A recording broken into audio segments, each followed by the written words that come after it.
Padahal pada pukul 2.30 petang kadang-kadang nak dapat quorum pun tak ada. Jadi apabila kita buat konsensus 80 orang ni, tiba-tiba perkara ni menjadi besar. Kenapa? Saya ingin membangkitkan peraturan menghadiri sidang parlimen yang memperuntukkan hanya 80 orang sahaja pada waktu sidang kita membahaskan bajet belanjawan ini adalah bertentangan dengan peraturan undang-undang dan perlembagaan persekutuan, dan saya mohon supaya peraturan ini ditarik balik. Alasannya yang pertama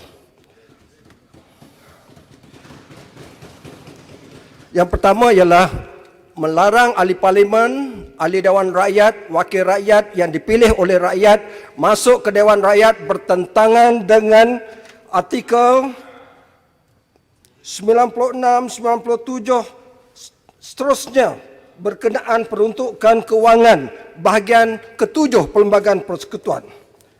Yang kedua, sekarang adalah sidang membahaskan dan meluluskan belanjawan ini. Artinya ini bukan sidang yang biasa-biasa. Artinya tidak boleh belanjawan diluluskan dengan keadaan persidangan parlimen yang tidak sah.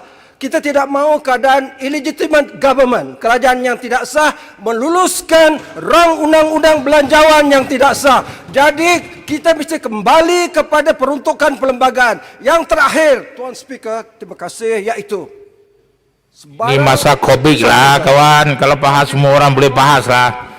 Izinkan saya satu last point. Ini poin tidak guna lah, last point apa last point? Dengan izin Tuan Speaker, diamlah. Undang-undang pencegahan pengawalan penyakit berjangkit yang digunakan pakai oleh Kementerian Kesihatan, Majlis Keselamatan Negara dan Kerajaan Persekutuan bersama-sama peraturan parlimen yang dibuat oleh Speaker, Menteri yang menjaga hak ehwal parlimen beserta ketua-ketua WIF dari semua parti tidak boleh mengatasi peruntukan perlembagaan persekutuan yang menjamin hak setiap ahli parlimen masuk ke Dewan Rakyat. Terima kasih, Tuan Speaker. Jangan buang masa lah. Terima kasih. Jangan buang masa, yang Muhammad Speaker kena explain. Tak apa, saya explain. Wakil WIP kena maklum. Apa ni Sungai Petani, Anthony Locke, kena terang ni. Dan wakil daripada Amanah, kita hadir hari itu. Kalau dia orang tak percaya kita WIP, dan kita buang WIP, kita ganti dengan ketua-ketua parti. Macam mana kita dah setuju, kita petikai? Ini bukan diputuskan oleh kita, diputuskan oleh Kementerian Kesihatan. Kalau kita nak lawan Kementerian Kesihatan, tak apa. Isytiharkan ahli parlimen, undi hari ini, kita nak menentang Kementerian Kesihatan. Ini soalnya ialah soal penyakit yang melibatkan semua kita. Kalau kita mula petikai tentang perlembagaan, boleh. Perlembagaan tak sebut pasal penyakit, okey, tidak ada masalah. Tapi saya akan menyokong Kementerian Kesihatan supaya kita adakan SOP untuk hadir di parlimen. Terima kasih Yang Hormat. Saya nak putuskan secara mutakhir dan muktamad. Saya tak nak lagi revisit benda ni sebab dah banyak sangat kita revisit, banyak kali sangat. Yang Berhormat, tadi tolong sekejap. Saya tak nak dengar lagi. Yang Berhormat tadi telah membangkitkan artikel 96, 97 Perlembagaan Persekutuan. Tak ada pun 96, 97 kata semua ahli parlimen perlu berada di dalam Dewan pada setiap masa. Tak ada. 96 adalah mengenai no taxation unless authorized by law. Mana ada? 97 mengenai consolidated fund yang di bawah kuasa MOF. Mana dia? Tak ada. Di manakah terdapatnya di dalam Perlembagaan Persekutuan bahawa pada setiap masa saya perlu mendengar 222 orang member parlimen dalam Dewan. Quorumnya 26 orang. Peraturan mesyuarat. Itu quorumnya. Dan kita ada 80 orang. Dan bukan saya nak kekang member-member parlimen daripada berdebat. Semua yang dipilih oleh parti WIP boleh berdebat. Dipersilakan. Pada bila-bila masa saja. Yang dibenarkan oleh parti WIP. Padahal kalau kita tengok pun pada setiap hari persidangan, bukannya 222 ada dalam Dewan pun. Yang datang satu hari dalam 120 orang. Dan yang 120 orang yang datang pun, bukannya mereka berada di dalam Dewan daripada pukul 10 hingga 5.30. Mereka keluar masuk. Padahal pada pukul 2.30 petang kadang-kadang, nak dapat quorum pun tak ada. Jadi apabila kita buat konsensus 80 orang ni, tiba-tiba perkara ni menjadi besar. Kenapa? Ini kita dah waste time 6 minit. Argue benda ni lagi. Benda ni telah diputuskan secara konsensus. Marilah kita sama-sama membalas budi dan jasa baik dan titik peluh frontliners kita.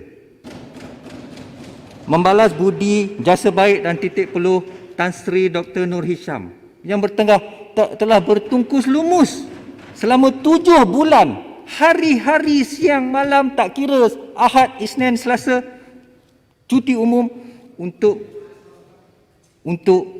mengawal penyebaran pandemik ini. Kita pun patutlah memberi keyakinan kepada beliau, kepada frontliners kita dan memberi kerjasama yang sepatutnya, saya rasa. Ya. Jadi cukuplah. Saya nak minta, marilah kita bahaskan bajet ni. Ya. Ahli-ahli yang berhormat, Tuan Dipertua, Peraturan masalah di hadapan majlis. Peraturan mesyuarat. Tuan Dipertua, ini Peraturan mesyuarat 811 berkenaan dengan menubuhkan jawatan kuasa pilihan khas. Saya dapati penyata di atas meja kita ada 9 jawatan kuasa pilihan khas yang telah ditubuhkan. Saya dapati bahawa tidak ada satu jawatan kuasa pilihan khas. Sekarang bahas bajet, apa guna jawatan orang kuasa? Alam sekitar, maaf ya, sebab ini waktu sebelum bahas boleh dibangkitkan peraturan mesyuarat. Tuan Dipertua, saya pohon jawatan kuasa pilihan khas berkenaan dengan alam sekitar ditubuhkan kerana ianya drop daripada senarai yang lama. Dulu ada. Yang Muhammad, saya faham. Sila tulis kepada saya akan bangkitkan dalam jawatan kuasa pilihan khas. Saya sudah bangkitkan dengan ahli-ahli daripada belah sini kita yang akan berada discuss. dalam jawatan kuasa. Mereka kata suara mereka tidak didengari dalam jawatan kuasa tersebut. Mana Maaf ada yang Tuan Dipertua. pula suara mereka tak di... Saya yang engage. Saya always engage dengan semua pihak. Keputusan saya tak pernah unilateral. Saya faham apa yang Saya Dipertua katakan. nafikan bahawa saya tak mendengar semua suara yang membangkitkan isu di dalam jawatan kuasa. Tapi saya sudah pun menghubungi mereka dan itulah jawapan mereka. Saya Terima kasih nafikan. Tuan Dipertua. Ya. Ahli-ahli yang berhormat, masalah di hadapan majlis ialah bahawa rang undang-undang bernama suatu akta bagi menggunakan sejumlah wang daripada kumpulan wang disatukan untuk perkhidmatan bagi tahun 2021 dan bagi memperuntukkan jumlah wang itu untuk perkhidmatan bagi tahun itu dibacakan kali yang kedua sekarang. Dan masalah bahawa usul di atas nama Yang Berhormat Menteri Keuangan di dalam aturan urusan mesyuarat ini diedarkan kepada jawatan kuasa sebuah buah majlis sekarang.